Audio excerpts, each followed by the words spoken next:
Hello and welcome to This Day in Esoteric Political History from Radiotopia. My name is Jody Abergan. This day, August 1936, let's talk about the 1936 Olympics in Germany. I think most people know the story. Hitler has assumed power in Germany. The country is using the Olympics to showcase their new power and their new regime. The U.S. does send a contingent to participate, including one Jesse Owens, a black man. And of course, that leads to one of the most famous and somewhat apocryphal stories in all of sports history. Jesse Owens, a black man, winning 4 gold medals in track and field right in front of the Führer himself. But gosh, the story is a lot more complicated than that. And so, kind of as our version of an Olympics preview or an Olympics hook, since the Paris Games are just getting going now, we thought we would take a look at one of the least esoteric stories in Olympics history, but run through some of the more esoteric elements within that story that maybe people have forgotten or add some complications and so forth, like we like to do here on this show. So, here, as always, Nicole Hemmer of Vanderbilt and Kellie Carter-Jackson of Wellesley. Hello there. Hello, Jody. Hey there. So, yeah, this is going to be one of those, like, here's the 2-sentence version of the story, and then here's a smattering of things that add some context. So I think we're all on board with the 2-sentence version, right? This guy, Jesse Owens, goes over there. He is incredible. He wins a bunch of gold medals. Hitler is watching from the stands, and he's furious about this because a racially inferior person in his eyes is succeeding and beating all of the Aryans running against them, right? That's our apocryphal version? Yeah, pretty much. Okay, so where do we want to start to make this a little more complicated? To me, one of the ones is the U.S. is sending a contingent to begin with. And I think sometimes in the telling of the story, we have this notion of like, oh, gosh, at this moment, we don't really know what Nazi Germany is. But, of course, it was much more complicated than that. Yes, I mean, some people knew what Nazi Germany was and were willing to talk about it. Certainly, American Jews had been trying to get the message out about what life was like for Jewish people under the Hitler regime. And Black Americans were also saying, hey, this worldview is not going to go well for us, and we should not be supporting this regime. In fact, Walter White, who was the secretary of the NAACP, had been calling for a boycott, as had many other Black organizations, as a way of protesting the racist politics and the racist regime of Germany under Hitler. It's just that wasn't a cause that was being picked up by many white Americans. And in fact, that boycott campaign was being called un-American by people like Avery Brundage, who had been the head of the American Olympic Committee.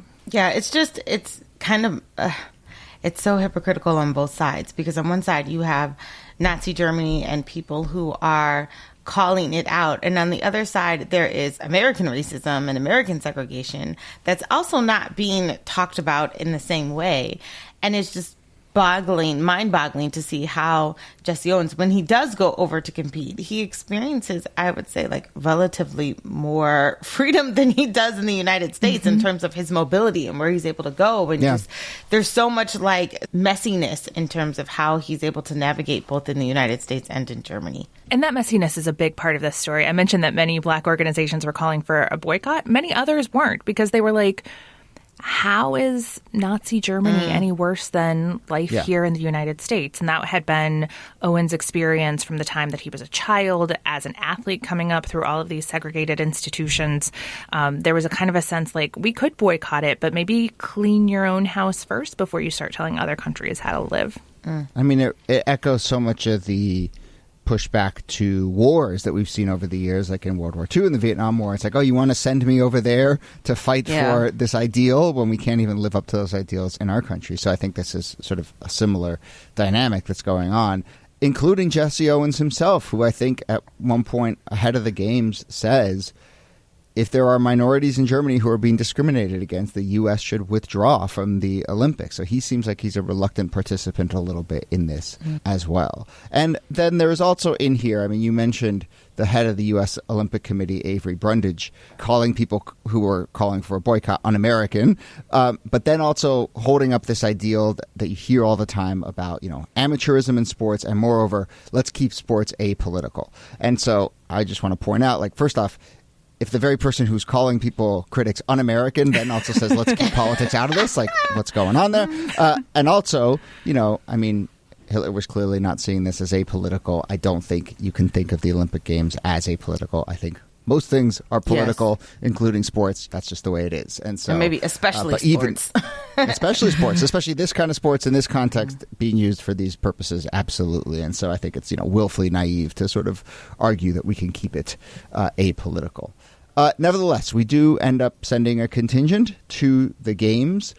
There's this question of sort of Hitler's view of the games and his participation in the games themselves. We have this image of him standing there in the stands watching Owens succeed and sort of going ashen-faced. What do we know about like Hitler himself and how he, as a person, attended these games, participated in the games, and did he ever interact with Owens? It's interesting because Hitler, on one hand, he's kind of unbothered, right? He only wants to shake hands with the German victors. He doesn't really want to interact with anyone else. He, leaves the stadium for like other events. He makes this racist claim that, like, of course, Jesse Owens might be great because he comes from a primitive jungle people and they're more muscular, and so they should be excluded from the games, as though they've got like some sort of extra, human gene or something. It's all very racist for him, but like he's not really interested in sort of doing like the fanfare, the shaking of the hands, the photo optics, things of that nature.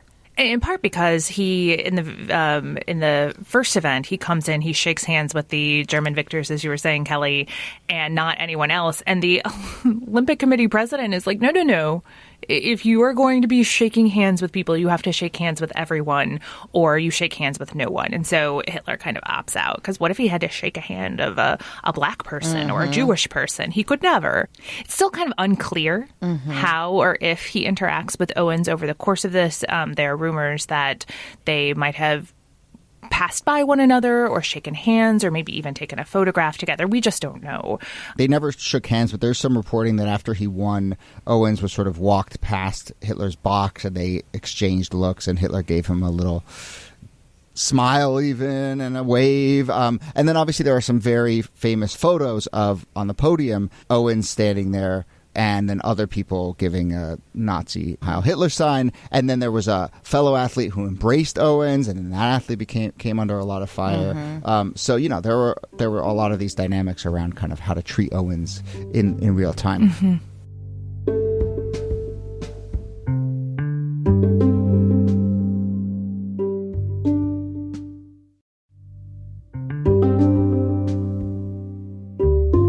I want to go back a little bit to this quote from a Nazi minister criticizing Owens and saying that Hitler was annoyed by the triumphs of this colored American runner, Jesse Owens. People whose antecedents came from the jungle were primitive, Hitler said. Their physiques were stronger than those civilized whites and hence should be included from future games. Excluded. Oh, sorry. Excluded. My bad. Whoops. Keyword. Should be excluded from future games. There's some real twisted racism there that cuts against, I think, a little bit of this idea that we maybe have in this country, which is like, oh, we sent a mixed race contingent and it proved how civilized and forward-thinking the United States was, that this black man, a product of the United States, was able to achieve at these levels. Whereas Hitler's doing this other kind of backwards thing and saying, no, actually, they're so primitive that they should be excluded from the civilized white games, which is, I don't know. You can't win. Very twisted. You can't win. White supremacy is a very flexible ideology. Like, you can kind of bend the world around it, and that's what you're seeing in this moment. Yeah, you can't win. And even when you win, you're not supposed to win. And I think that's what Owens experiences. It's this sort of like backhanded praise. And he becomes like, you can't participate in these games and not be drawn into the corrosive Nazi ideology that overrides them. Owens himself was running the relay, the 100-meter sprint relay, and 2 Jewish American sprinters were pulled, and Owens was put on the team in kind of a last-minute switch. And I think that there's a politics at work there, and Owens initially complains about this switch happening, but the coach basically says, "You'll do as you're told," and he does as he's told. But you can't escape the pernicious, racist, and anti-Semitic politics of the games if you're participating in them. And that's part of why people were calling for a boycott. Yeah. And again, the messiness of it. Yeah. Well, so add that to the list of the wrinkles that make this story much messier than we tend to think. Yeah, the U.S. replaced 2 Jewish American sprinters, and that's how Owen got his 4th gold medal. Okay, let's come back to this thing, Kellie, of whether and how the Olympics are seen, despite this idea that, like, Owens goes there and shows Hitler up and embarrasses him in front of his own people. William Shirer, who's a foreign correspondent who was sort of a chronicler of basically the entire Nazi regime, but one of the first chroniclers of the rise of Nazism and saw what was happening for what it was, he reports after the games, he basically says, I'm afraid the Nazis have succeeded with their propaganda. All in all, this is, I think, a real boom for that regime, no? Germany does come away winning more gold medals that year. So it still is a way for them to sort of prop themselves up to say, like, it doesn't really matter, or that was a fluke. Everything else we dominated, and that's what matters.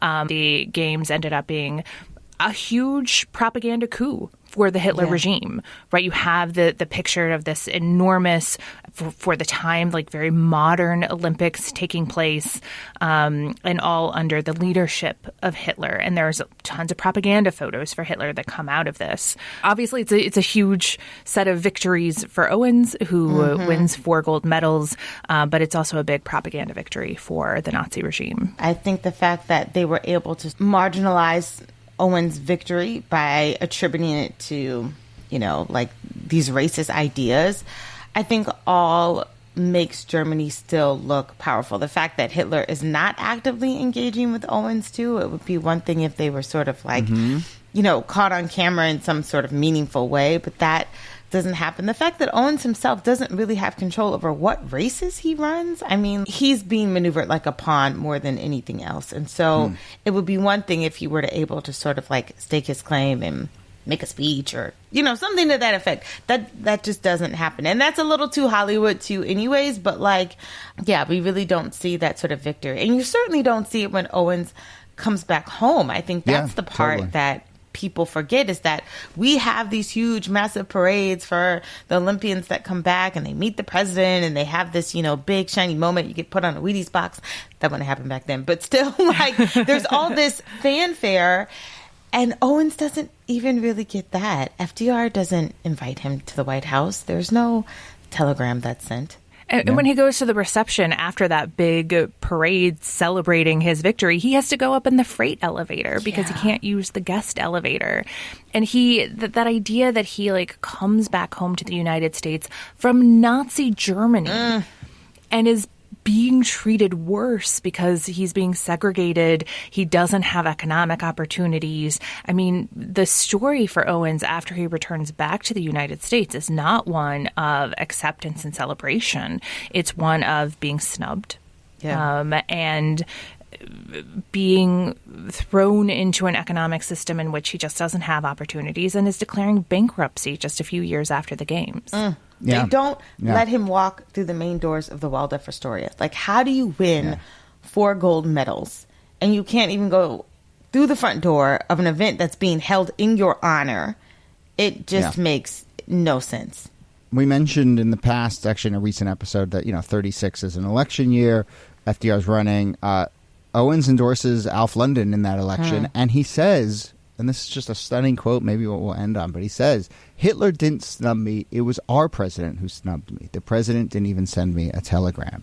So, you can see the bitterness, the defeatism, the sort of seeing things for what they actually are. None of this is to say, obviously, that if Owens was a resident of Germany, his fate would have been very dire, dire. But I think it was just this stark contrast to, again, the narrative that was already emerging, I think, in real time about his victory and what it meant for American exceptionalism, and then his reality when he returned. And as we said, he does fall upon financial hard times as well. He files for bankruptcy just a few years later. He also participates in these, races where it's for show or for money. He's racing against a horse. He's racing against a car, to try to make extra money. And people were like, why are you degrading yourself? Why are you doing this? And he's like, listen, I have 4 gold medals and I can't eat 4 gold medals. Like, I need income. I need to make money. And he really dies in poverty. I mean, it's incredibly sad when you think about what he accomplished, how he still struggled after this. To bring it full circle to this initial thing we talked about, which was this question of boycott, it is interesting that in 1980, just before he died, he argued against the boycott of the Moscow Olympics. And he sort of picked up this idea that, these things should be above politics, which, I think just indicates that we're very complicated people and these are very complicated issues, but it is worth noting that towards the end of his life, that's where he stood with another one of these major moments where people had to kind of weigh politics and the games. All right.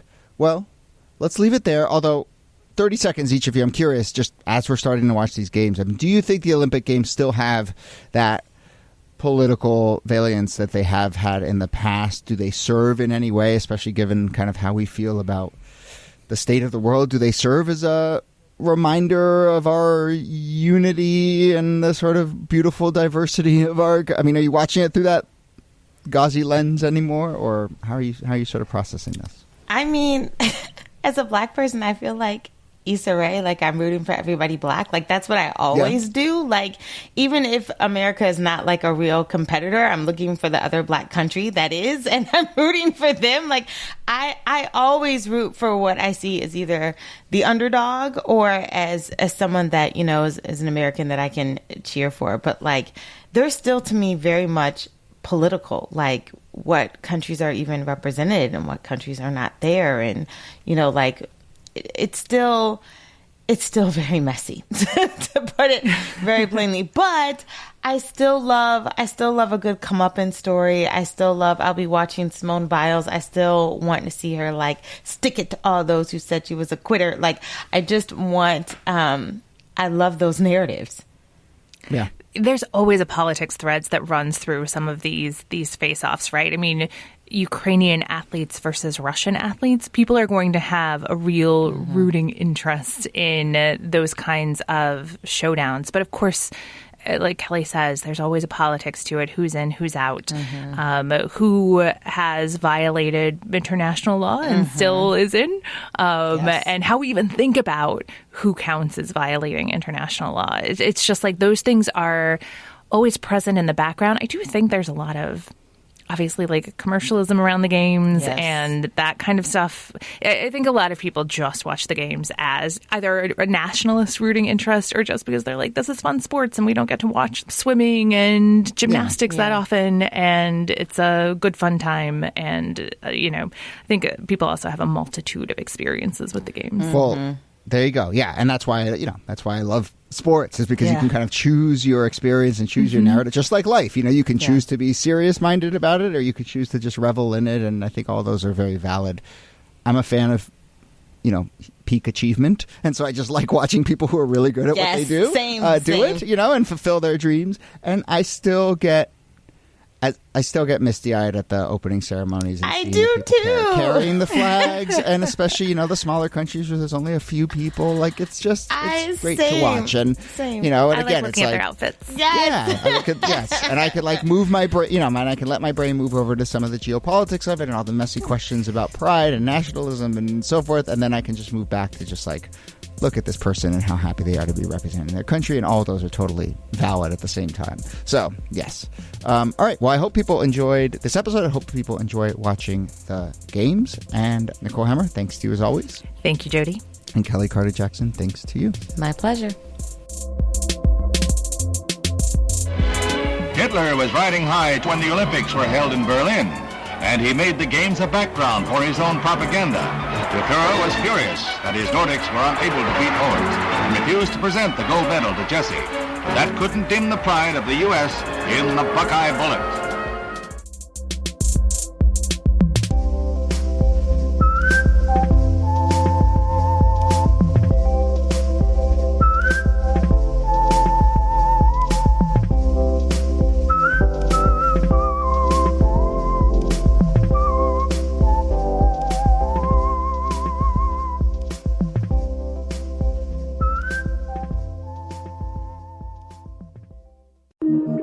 Radiotopia.